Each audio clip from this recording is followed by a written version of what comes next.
Okay, good morning. So, ito pala yung mga makina natin or mga equipment natin sa ating car wash bendo. So, ito dalawang heavy duty belt type. Ito G9 turbo para sa ating super foam. Tsaka ito pang water natin. Ito yung pang bahay ko lang dati. Kaya kinabit ko na rin kaso maingay. So, yan. So, ito yung kokopyahin natin yung injector or yung paano mag-foam siya. So, ito kokopyahin natin yan. Tsaka meron ako nabiling mga parts niyan. At ito na.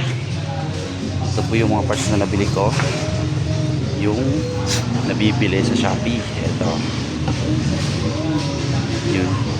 Tsaka to. Tsaka ito wash, parang washer siya na goma, hose, mga hose. Tsaka ito M15 na quick release yan, quick release. Tsaka ito yung magiging nozzle nya, yung handle nya nozzle.